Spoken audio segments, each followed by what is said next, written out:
guys, welcome back to my channel. I'm Surgical Tech Geek, and today I'm going to talk about the top 10 things you need to know prior getting into surgical tech program. If you're still deciding if this field is for you, then keep on watching. If you need more information, I have more videos on my channel that you can check out, but today we're just going to dive into the top 10 things.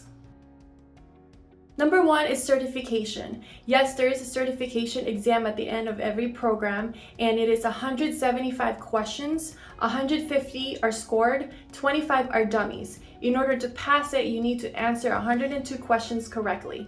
It is 4 hours long, and you can only take it maximum 3 times a year. When I say 25 questions are dummies, I meant that it does not count against your scores. Okay, so I remember when I took it, I didn't take 4 hours. I think I went pretty quickly, and it does not tell you if you pass or fail. I think you'll find out after a week, and your professor should be able to tell you that. So in other words, you're not gonna pass if you don't study.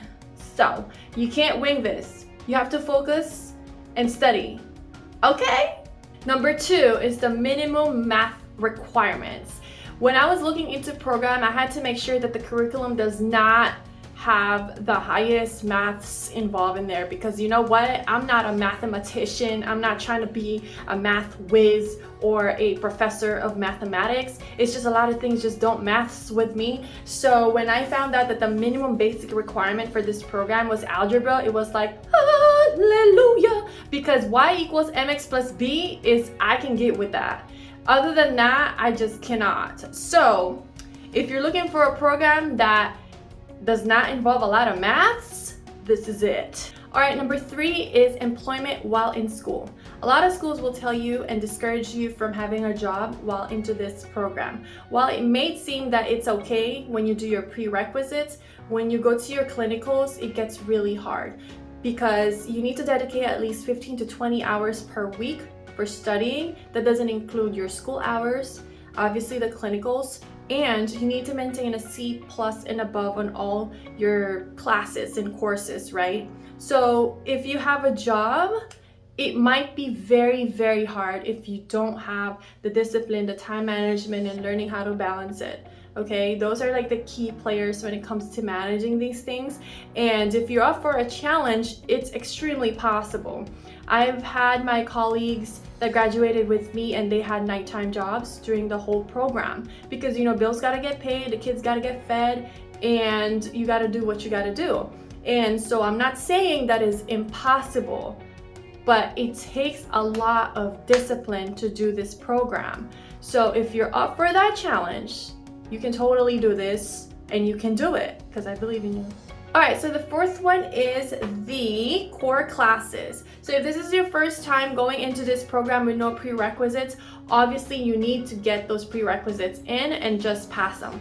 I want you to spend a lot of your energy and your time in core classes, because these are the ones that actually apply into the surgical field. And I'm going to talk about the top 3 ones that actually make sense. So anatomy and physiology 1 and 2. Please, please, please pay attention to anatomy and physiology. I think this is the most important class that you'll ever take. Honestly, there's a reason why instruments are made. It's because of the organs in our body, right? So obviously, for example, I will tell you, Sen retractors, sharp Sen retractors cannot be used on arteries and veins. Why? Because they're sharp and it could puncture the arteries, obviously, right? So the deeper you go, the bigger the deeper. The deeper you go, the wider the Richardsons are, right? Because you have how many layers of your skin. Does that make sense? Right. So anatomy and physiology, please don't skip on that. I need you to be really, really good and really, really know what you're doing in anatomy and physiology. Sometimes surgeons would even test you. And another thing is that part of your exam have a lot of anatomy and physiology. They would ask you questions in relations to your organs in your body and position of where your organs are. Like, that really makes sense. Next is microbiology. I hated it. But now it makes sense, because there's a reason why you should have a sterile integrity whenever you set up. There's a reason why it needs to be sterile, because of bacteria and diseases and viruses that gets transmitted in our field, right? And then you're gonna do a total knee arthroplasty, and you contaminated your thing and you don't care. Like, that's really important. That's why some people are very anal about their sterile technique, is because of that reason, okay? And the third one is pharmacology / anesthesia. I will tell you that we do not inject any medications, although we do have to label them and understand them, how it works in the body. So you just label them on your specimen cup, and then the nurse will show you what it is. And the reason why this is also important is because you need to make sure that you're not passing any medication that is not supposed to be injected to the body. Like, for example, I think there was a huddle that we talked about where there's another hospital where a tech accidentally like pulled up the syringe on mineral oil because it wasn't labeled a mineral oil, and gave it to the surgeon thinking that it was like a lidocaine, and it wasn't. So good thing that nothing like adverse effect happened to the patient. Otherwise, if that was something else, then that would be a really bad thing. So those are the top 3 I think that you need to really invest your time and energy on, because I mean, they all make sense to me, and up to this day I still practice those. Anatomy in books are a little different in real life, but that's only giving you an opportunity to learn it. Like, you see in the book and then you see it in real person. Like, that's just wild to me. And I know some people are gonna say, well, I don't have any medical history or background in learning about instruments. That's okay, because I know that most schools have like surgical procedures 1 or instrumentation or something like that. But don't stress yourself in learning all the instruments. All you need to learn are the major tray instruments, which is why I developed this product right here. This is my prototype. That's why it has this. This is the surgical flashcards that only goes over the major tray. If you know the major trays, you're gonna be okay. I don't know why my professor, when I was in school, told us that we need to get this really thick book of instruments, and I literally had to learn every single one of them, and they didn't make sense to me. It didn't click. So I don't even recommend spending your energy on that. Instead, obviously, just learn the major tray. This is my major tray stuff. A bunch of instrumentations in here that you need to learn. Obviously, you know, I'm being biased because it's my product, but you can always search a major tray sheet somewhere on Google and learn those. And obviously, again, another biased product that I'm promoting is my surgical guide for surgical procedures for setting up your stuff. So these instruments here are all in here. So as you can see, in order to really get into learning the instrumentation is just learning the super basic stuff, and everything else will fall into place. But to some people it's easy to grasp, and to some people it's not. But that's okay. Don't stress yourself out that much, okay? You're gonna learn it all while you're in clinicals, but I think it helps when you have a basic understanding of these 4 classes, and that's where you need to spend all your energy on.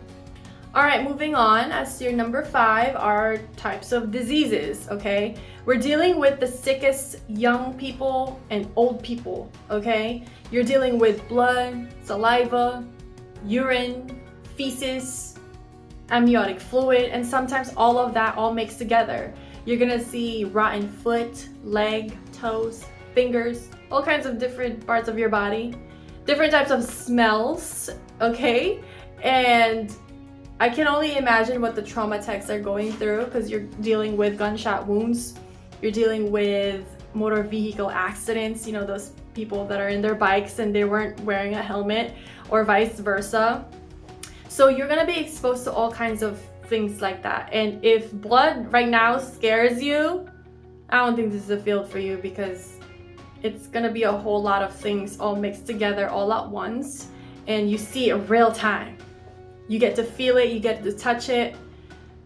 Yeah, so if that's not a thing for you, this is probably not the field for you. But for me, I thought it was very interesting. I personally love amputations, and I think the bloodier the better. And sometimes people are just built like this. So if you're not built like this, it's not it for you. All right, so the next one would be life and death. So we have OB techs that do experience life during cesarean sections and through vaginal deliveries, but they also experience fetal demise. That means fetal death, and hemorrhages during cesarean sections.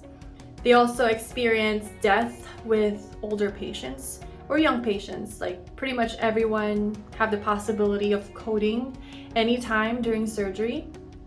And death by trauma for our trauma techs that are experiencing it all. And lastly, emotional damage.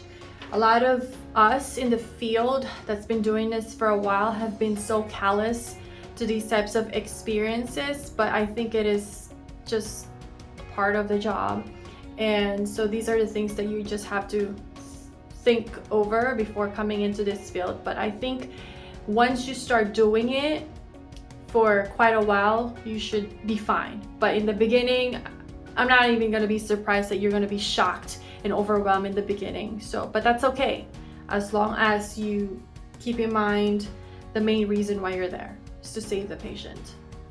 All right, moving on, our career growth opportunities. So you not only can work in hospitals, you could also work in surgery centers. You could also work in plastic surgery and eye centers. So I think the techs in eye centers, all they do is like eye stuff, and they do a lot of cases, actually, maybe 15 to 20 cases per day. It's like a fast turnover type of stuff.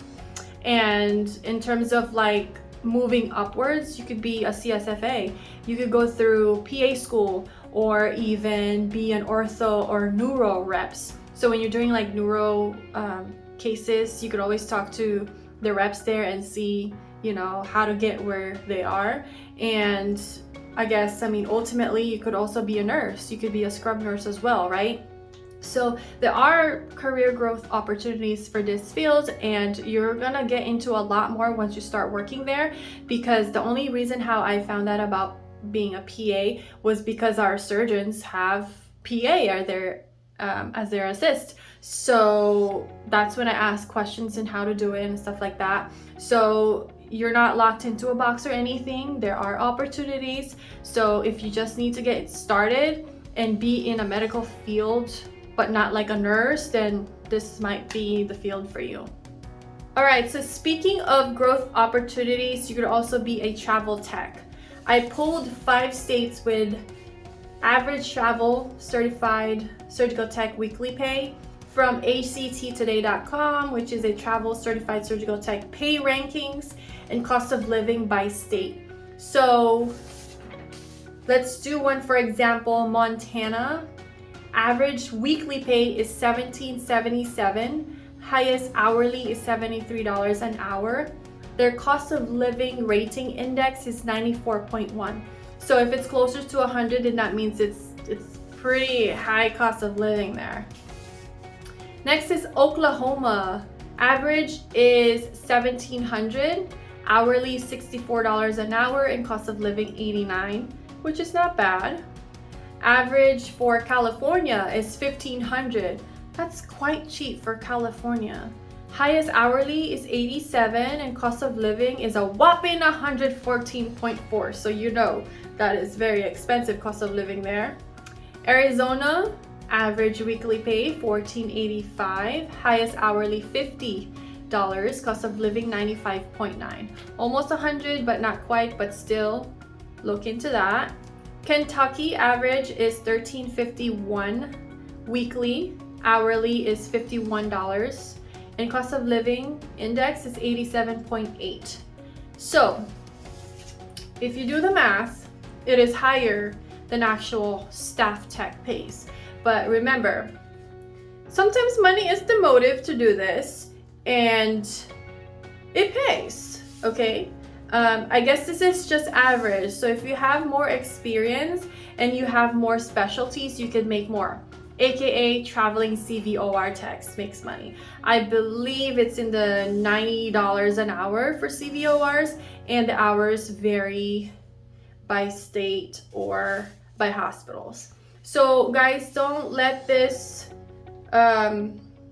pay, like your starting pay, to fool you, because there is travel opportunities once you get your specialty down your belt.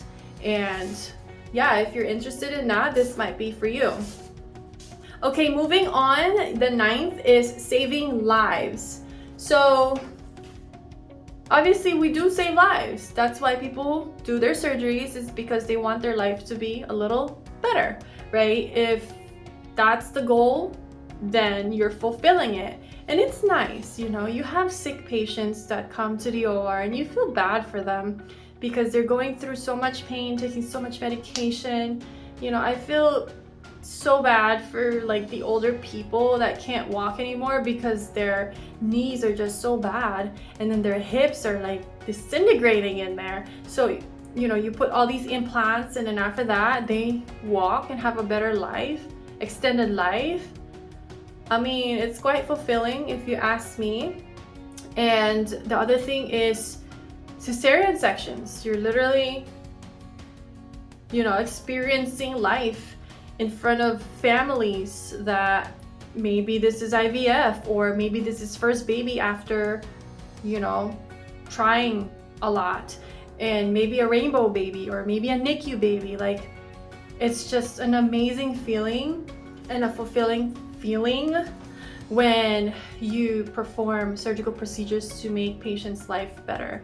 So there's some type of purpose in there, if I say so, and it makes you feel good. So if that's like a plus for you, I think it's great. And lastly is the lifestyle. What is the lifestyle of a scrub tech student? Pretty much nothing, because all you do is study. Honestly, you will not get the rewards if you don't do the work. You have to study, you have to show up, you have to have time management, you have to learn how to be disciplined in all the activities in your life, and you have to balance it all out. And just like any other program out there, okay, you have to do all these things to be successful. It's not as hard as nursing or PA, but it's not something you can wing either. It's not a certification exam that you can just, you know what, I'll just study the day before. Absolutely not. It is hard, and there's a lot of versions of this test. I'm not gonna lie to you, it stressed me the heck out. You have to study. There's no way going through this. You can't go in circles with this. You have to do it. You have to put the time and effort in learning almost everything in this field, okay? Because once you get into clinicals, it's another ball game that you have to go through. And good thing that I do have a channel that's all dedicated to this. So you have resources, you have support, okay? And don't let this determine your decisions in becoming into this field. Almost everything, if you go back to school, if you don't put the time, you don't get rewarded for it. That's just how it is in life. And trust me, the reward is very sweet. You have all these opportunities after the hard work that you put into it. I actually saw a quote somewhere, and it says, everything that you ever wanted is in the other side of fear. So if you're scared, don't be scared. You can do this, okay? If everything that I have talked about today kind of fits you, do it. Don't be scared, because scared and being fearful is just an illusion. You can do this. And it's not like way back in the day where my professor, like my director that taught the school, he told me that we have it so easy today that if you were to compare it to how he studied back in the day, it's even more stressful, because he said he gotta go to the library to study because there is no such thing as Google. And I'm like, you know what, you're right. So don't make excuses. If this is the program for you and everything fits, then do it. You have to start researching for schools, okay? Look at your lifestyle, look at your budget, look at the scenarios in your life and everything that you have to eliminate that will drag you down. So as always, thank you guys for watching my video. I really do appreciate it. If you guys could like and subscribe, that would be amazing. If you guys have any other questions, please leave them on my YouTube comment. I always answer all of them. You guys do have like the most complex questions, and I love that for us. I'm sure that would help a lot of people that have the same question as you. But other than that, please follow my Instagram, Surgical Tech Geek, if you are interested in some of the products I talked about, like this flashcards and my surgical guide. So if you are ready to take on this challenge, let me know, because you are not alone.